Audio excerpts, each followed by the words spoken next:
Theatre বেংগলোৰত যাব তাৰ বিষয়ে অকণমান জনাব জানিব।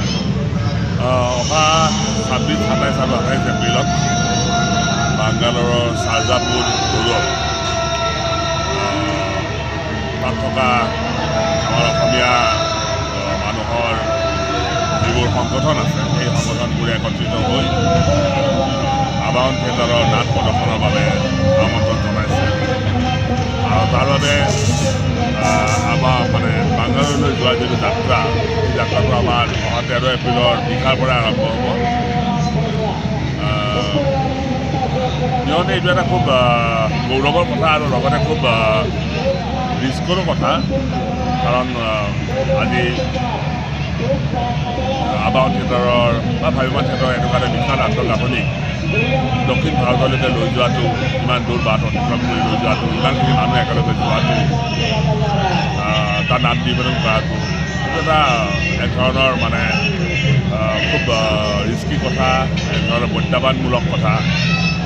কিন্তু অসমৰ এই এটা গৌৰৱময় ঐতিহ্য দক্ষিণ ভাৰতৰ সমূহ মানুহ দৰ্শকৰ আগত প্ৰদৰ্শন কৰিবলৈ আমি দায়বদ্ধ আৰু তাৰ বাবেই আমি এই প্ৰত্যাহ্বান গ্ৰহণ কৰিছোঁ আৰু আশা কৰিছোঁ যে অসমৰ সমূহ ৰাইজৰ আশীৰ্বাদ পালে, বাংগালোৰত থকা সমূহ ৰাইজৰ সঁহাৰি পালে নিঃসন্দেহে আবাহন থিয়েটাৰৰ এই অভিযান সফল হ'ব।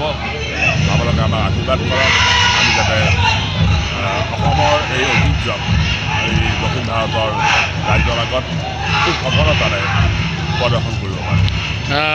ভ্ৰাম্যমানৰ এই কহিনুৰ থিয়েটাৰৰ পিছত বাহিৰলৈ, অসমৰ বাহিৰলৈ আপোনালোকে দ্বিতীয়বাৰৰ বাবে গৈ আছে আবাহন থিয়েটাৰ।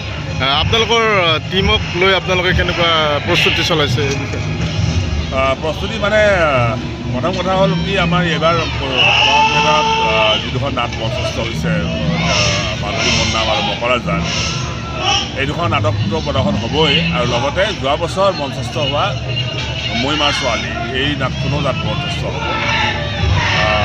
অৱশ্যে নাটকৰ বাছনিটো আমি কৰা নাই, বাংগালোৰত থকা দৰ্শকে যি ধৰণে ডিমাণ্ড দিছে, তেওঁলোকে যি নাটক চাব বিচাৰিছে সেয়ে আমি ইয়াত পূৰণ কৰিবৰ কাৰণে চেষ্টা কৰিছোঁ। দৰ্শকৰ চাহিদা পূৰণ কৰিহে আমি তিনিখন নাটক বাছনি কৰিছোঁ। আৰু মই মাৰ ছোৱালীখন যোৱা বছৰ এখন মঞ্চস্থ হোৱা এখন খুব সফল জনপ্ৰিয় নাটক আছিল আৰু নাটখনত অভিনয় কৰা বহু শিল্পী ইতিমধ্যে বেলেগ ক্ষেত্ৰত গুচি গ'ল। গতিকে সেই শিল্পীসকলক পুনৰ মাতি আনিব লাগিব, পুনৰ আমি আখৰা কৰিব লাগিব, কাৰণ এইটো এটা এবছৰ আগৰ কথা আছিল। তেওঁলোকে বহুত কথা হয়তো পাহৰিছে, গতিকে সেইবোৰ আকৌ মনত পেলাব লাগিব। গতিকে সেইটো ইহঁতে এটা টান কাম হ'ব, কিন্তু এইটো আমি আবাহন থিয়েটাৰ চলি থকা সময়খিনিতে নিশাৰ ভাগত আমাৰ শ্ব' শেষ হৈ যোৱাৰ পিছত আমি সেইখিনি কাম কৰিম।